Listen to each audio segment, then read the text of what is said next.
Welcome to टैक्यॉन। आज हम करने जा रहे हैं जे एडवांस 2024 का 23 का क्वेश्चन है और ये क्वेश्चन ज्योमेट्रिकल ऑप्टिक्स से है। क्वेश्चन आपके स्क्रीन के ऊपर ये रहा।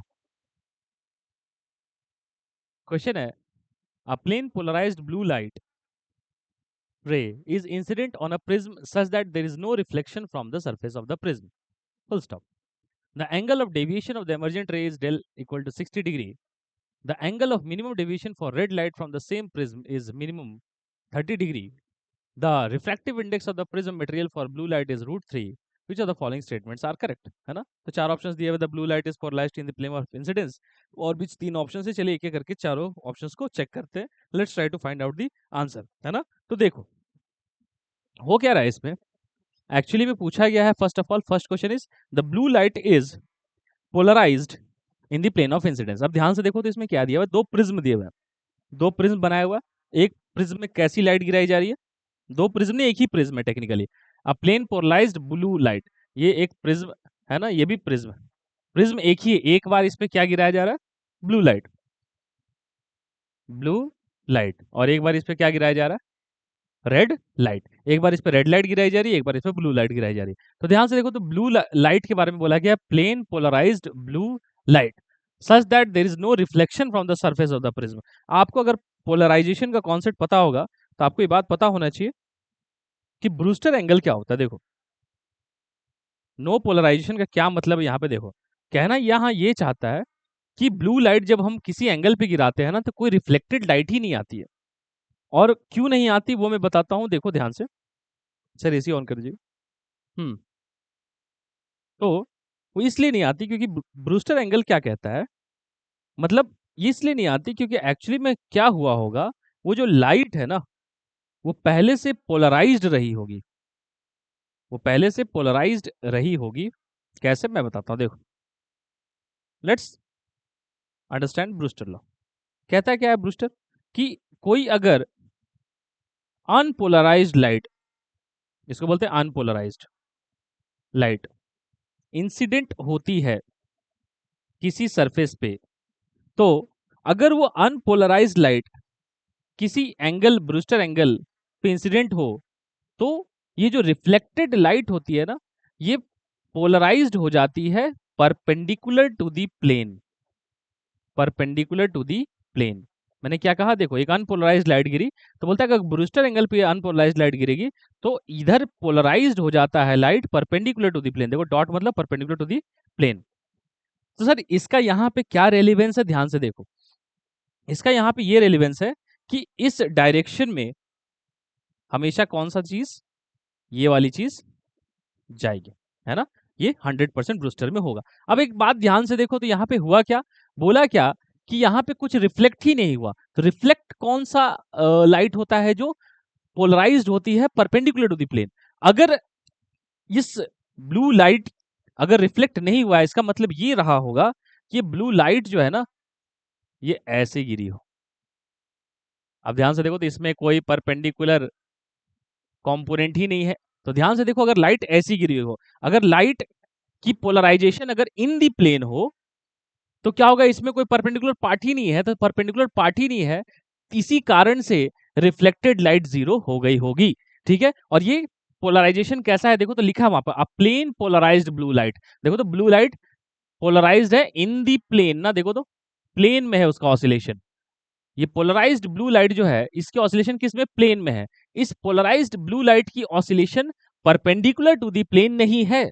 और हमें पता है कि परपेंडिकुलर टू दी प्लेन जो ऑसिलेशन होती है वो रिफ्लेक्टेड में चला जाता है जब आप ब्रूस्टर एंगल पे गिराते हैं। लेकिन अगर आपका पहले से ही प्लेन पोलराइज्ड लाइट है और फिर भी अगर आपने ब्रूस्टर एंगल पे गिरा दिया तो इसका मतलब ये है कि कुछ भी परपेंडिकुलर नहीं है, तो रिफ्लेक्टेड लाइट क्या हो जाएगी, जीरो। यही हुआ है। तो अगर रिफ्लेक्टेड लाइट जीरो हुई है इसका मतलब ये प्लेन पोलराइज्ड ब्लू लाइट है, बिल्कुल है। और ये गिरी कौन से एंगल पे है, ये ब्रूस्टर एंगल पे गिरी है। और ब्रूस्टर एंगल कैसे निकालते हैं आपको पता होगा, ब्रूस्टर एंगल निकालने का होता है tan theta B is mu Brewster angle. तो कितना हो गया, theta B is tan inverse mu.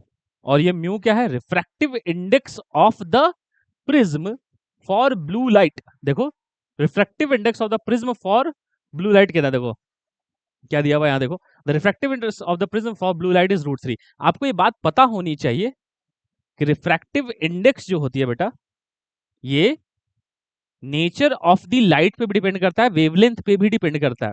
मतलब रिफ्रैक्टिव इंडेक्स जो होती है वो नेचर ऑफ द मटेरियल पे भी डिपेंड करता है और नेचर ऑफ द लाइट पे, है ना, वेवलेंथ पे भी डिपेंड करता है, दोनों पे। अगर आप ध्यान से देखो तो क्या रिफ्रैक्टिव इंडेक्स, देखो same same nature of the material है, बट अलग अलग कलर की लाइट यूज की तो रिफ्रैक्टिव इंडेक्स चेंज हो जाएगा।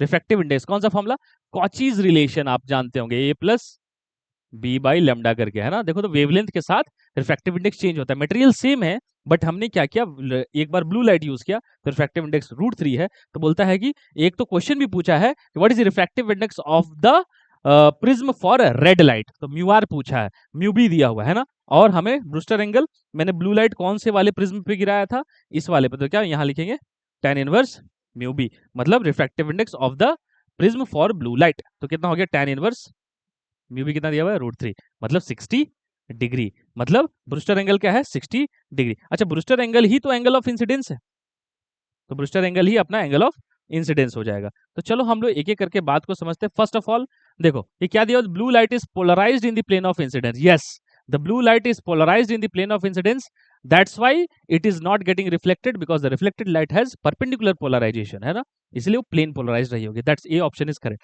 अब क्या पूछा, एंगल ऑफ प्रिज्म पूछा, एंगल ऑफ प्रिज्म निकालते हैं। चलो देखो कैसे, एंगल ऑफ प्रिज्म देखो तो दोनों जगह फिजिकल प्रिज्म सेम है, दोनों जगह फिजिकल प्रिज्म क्या है, सेम है। एंगल ऑफ प्रिज्म यहाँ भी ये है, यहाँ भी ये है, बस यहाँ कलर ऑफ लाइट अलग अलग यूज किया गया। अब देख मैंने ब्रूस्टर एंगल निकाल लिया 60 डिग्री, और ब्रूस्टर एंगल ही ध्यान से देखो तो एंगल ऑफ इंसिडेंस भी है इस वाले ब्लू लाइट के लिए, ठीक है ना। अब हमें एंगल ऑफ प्रिज्म निकालना है, चलो देखते हैं कैसे निकालेंगे। Let's find angle of prism.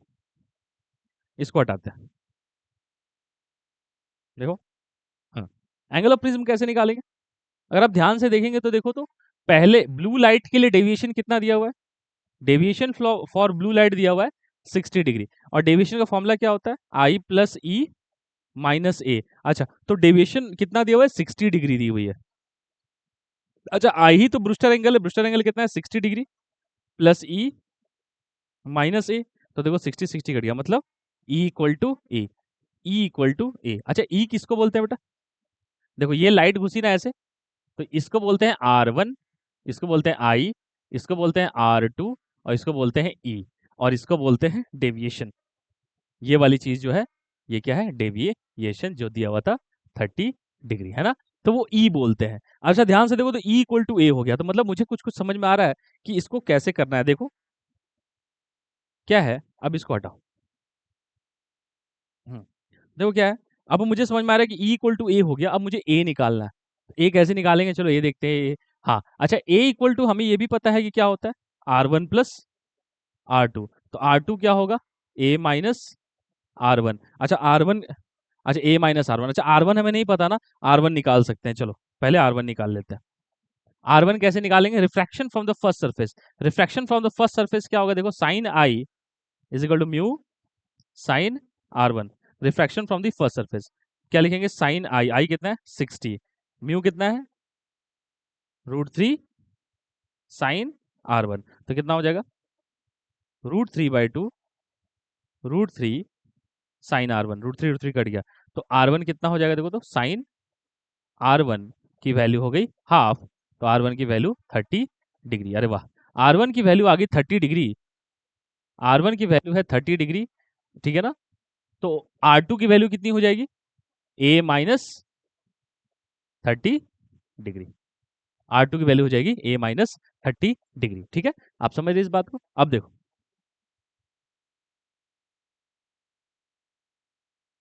देखो क्या है, अब हमें पता है, let's find the refraction at the second surface. तो सेकंड सरफेस रिफ्रैक्शन अगर हम देखें तो ये फर्स्ट सरफेस का रिफ्रैक्शन था, सेकंड सरफेस पे क्या लिखेंगे, mu refractive index of the blue light into sine R2 is equal to sine e, refraction from the second surface. Second surface मतलब यहाँ पे देखो sine R2 is equal to sine e, mu sine R2 is equal to sine ई। अच्छा, mu भी कितना है √3 sign R2 बोले तो A minus 30 is equal to sine E, और ई की वैल्यू कितनी है, ए है। वाह, देखो यहाँ पे हर जगह ए वेरिएबल आएगा, फिर इसको क्या लिखेंगे, देखो √3 sine √3 sine A, sine A minus B का फॉर्मूला लगाओ, साइन ए कॉस 30 माइनस cos A sine 30 is equal to sine A, है ना। तो देखो अब इसमें क्या है, इस रूट थ्री को अंदर ले जाओ, तो रूट थ्री को जब हम अंदर ले जाएंगे तो क्या आएगा देख, साइन ए कॉस 30 की वैल्यू कितनी है, √3/2, तो sign A into 3/2 minus cos A sine 30 की वैल्यू कितनी है 1/2, तो ये कितना हो जाएगा √3/2 is equal to sine A, है ना। अब इसको सॉल्व करते हैं, देखो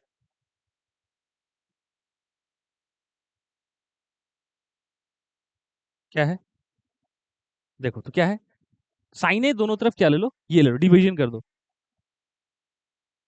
तो साइन ए का डिवीजन कर देंगे बोथ साइड्स, तो क्या हो जाएगा देखेंगे आप, 3/2 is equal to, sorry 3/2 minus 3/2 minus sine A का डिवीजन है कॉट ए और √3/2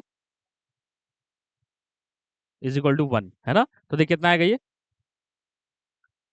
नहीं नहीं वो राइटिंग दिख रहा है ना, कॉट ए √3/2, अच्छा राइटिंग भी मिस हो रहा है क्या, ओके हाँ, ठीक है इधर आ जाते हैं, तो काम करते इधर लिख देता हूँ मैं। हम्म हम्म, छोटा कर लेते हैं।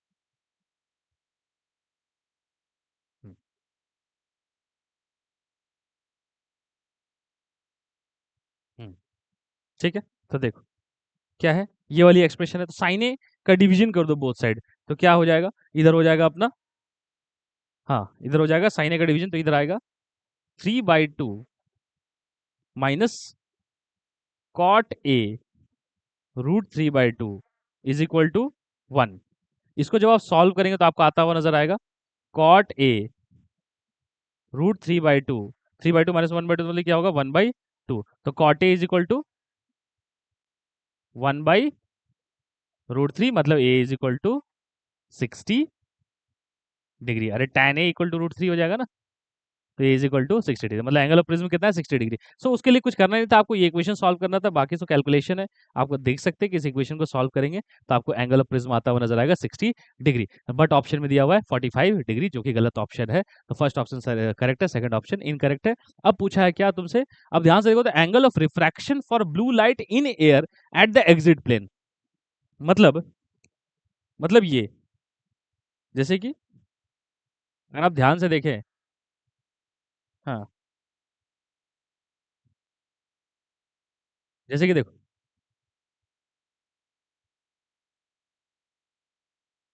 हाँ हाँ हाँ, अगर आप इस डायग्राम में देखें तो क्या पूछा है इसने, इसने पूछा है the angle of refraction for blue light at the exit plane, ये वाली angle of emergence, this is the angle of refraction for blue light in air at the exit plane, देखो तो ये for blue light in exit plane, E की value, but ई की value किसके बराबर है, ए की वैल्यू, और ए की वैल्यू कितनी है 60 डिग्री, तो देखो तो ये वाली वैल्यू 60 डिग्री, मतलब डी ऑप्शन करेक्ट।